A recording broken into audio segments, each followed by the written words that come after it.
Hi, for our next chapter we're going to talk about similar figures, and basically everything that we do in this chapter is going to revolve around proportions. So just to start for today, we're going to review proportions and then go ahead and talk about similar figures. Just to kind of make things a little bit easier, when you have a proportion, basically you have two ratios that are equal. So real quick review, a ratio is a comparison of two or more numbers, and an example would be something like comparing 2 to 3. But there are other ways to write ratios. You could have a colon, so you could say 2 to 3, another way of writing a ratio, or you could use words. You can compare 2 to 3. All right, and you will see all of those different ways throughout the chapter. So I just wanted to make sure that you had them. So again, a proportion is just an equation that shows that two ratios are equal. So normally what you'll see is one fraction set equal to a second fraction. Now, just as an example, the sides of a triangle are in the ratio 4 to 6 to 9, and the triangle's perimeter is 190. Find the length of each side. Well, if we put 4, 6, and 9 on the three sides of the triangle, they obviously don't add up to 190. So what that means is that these numbers were bigger. So this was 4 times something, so we'll call it x. This one was 6 times something, and this side was 9 times something. Okay, and then what happens is now you can set up an equation to solve for x. So I can say 4x plus 6x plus 9x equals 190. Okay, remember perimeter means add all the sides together. So I can add those three together, and now I have an equation that I can solve for x. Once you know what x is, you can then go back in and plug it in to figure out what the sides are. Alright, next thing, remember that when you have a proportion, to solve it you cross multiply. Or, now that we're in geometry, we want to kind of make that a little bit fancier, make it so that we can use it when we get into our proofs. So we can also say that the product of the means is equal to the product of the extremes. Now, means and extremes. Let's say that you have a proportion like this one down here, a over b equals c over d. In that proportion, the things that are on this diagonal right here, starting in the upper left-hand corner and across, those are the means. Or sorry, those are the extremes. Sorry. So A and D are the extremes. The things that are on this diagonal are the means. So then B and C would be the means. For me, I like to actually see this one using the colon. So if I were to write this as A colon B equals C colon D, right away I can see that the things that are in the middle are my means, and the things that are furthest to the outside are the extremes. So if that helps you, you can always just write it with the colon. Again, means are the things in the middle, and extremes are the things that are furthest to the outside. Okay, so now what we're going to do is just practice solving a proportion. I'm not going to go through these all the way with you. What I am going to do is show you how to get started with them. And then at the end of the video I will do some of the problems from your packet so that you can get some of that done while you're watching the video. So the first one, if we were to cross multiply, when we multiply in this direction we get 1.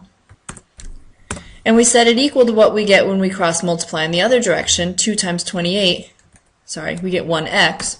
And when we multiply in the opposite direction, 2 times 28 is going to give us 56. So basically that one was pretty simple. X is equal to 56. For the second one, though, we have to cross multiply here. We have 10 times the whole thing, x plus 22, and it equals what we get when we cross multiply in the opposite direction, 30 times x plus 2. So in a case like that, what you have to do is distribute the 10, distribute the 30 before you can actually solve for x. So same thing with the last one on this page. We have to cross multiply. Here we're multiplying 4 times the whole thing, x plus 1, and it equals what we get in this direction, 3 times x minus 1. And again, to solve for x, you have to then distribute, combine like terms, and solve the equation. Okay, similar figures. Figures are similar, excuse me, if they are the same shape but different sizes. Now, just like congruent in the last chapter was an equal sign with a squiggle over the top of it, that was the symbol for congruent, we have a symbol for similar, and it's just the squiggle part. So if you see that little squiggle, that's telling you that they're saying that those two figures are similar. So again, similar means that they're not exactly the same. They're the same shape, but they're different sizes. So normally what happens when you have figures that are different sizes, if we go back to dilations, way back in chapter 1, if you take a figure and you dilate it, you make it bigger or smaller. And when you do a dilation, you have to be given a scale factor. That scale factor tells you if the figure is going to get bigger or smaller. And so the scale factor here is going to be important also as we go through. Now, with this one, what we want to do down here is just take a look at these two rectangles, ABCD and EFGH. And first thing we're going to do is name the corresponding sides. Now, remember from last chapter, corresponding sides are sides that are in the same place. So I'm going to just name one pair, AB and EF. Okay, AB and EF are in the same place on the two shapes. And then to name a corresponding angle, again, I'm just going to name one. So I'm going to start with angle A, and the angle that's in the exact same place as angle A would be angle E. So basically what I would like you to do is make sure that you can find a second pair of corresponding sides and a second pair of corresponding angles. One thing that I do have to say is that the figures are not always going to be sitting in the exact same position. Their orientation might be different. The picture here that I've given you, they're sitting the exact same way, but sometimes, most of the time, what you'll see in your packet is you'll have them kind of sitting in different directions and you'll have to match up the sides. Okay, to justify if figures are similar, so if we're trying to figure out if figures are similar, all of the corresponding angles must be equal and the corresponding sides must be in proportion. Now, in proportion, what that basically means is that they will reduce to the same fraction. Now, what happens with similar figures? What makes them similar are the angles. The angles will make them the exact same shape, but the length of the sides is what makes them different sizes. So when you're talking about similar figures, all of the corresponding angles have to be the same. So the angles that are in the same spot have to be equal, but the sides have to be in proportion. So if you compare the side on one of the figures to the matching side on the other figure, and you write them as a fraction, they should be able to reduce to something. If you then compare another pair of corresponding sides, they should reduce down to the exact same fraction, and same thing for any pair of sides. Any pair of sides on similar figures should be able to reduce down to the exact same fraction. That fraction is your scale factor. Okay, for our examples for this lesson, what I'm going to do is just do a couple of problems out of your packet to make that just a little bit easier. I do want to take a look at the first one because we have negative a over 6 equals 5/3. And the negative out front can actually throw people off a little bit. So what I would suggest you do is take the negative and make sure that you stick it with the a. So really what I would write this as is negative a over 6 equals 5/3. And then we can go ahead and cross multiply. Now remember, when you cross multiply, you multiply across the equal sign. So here we would have negative a times 3, which is negative 3a. And then we multiply in the other direction, 6 times 5, which is 30. Divide both sides by negative 3, and so a would equal negative 10. All right, the rest of the proportions in this section are pretty simple, so hopefully at this point you can do those. What I do want to take a look at are the two problems down at the bottom where you have to set up a proportion to solve for x.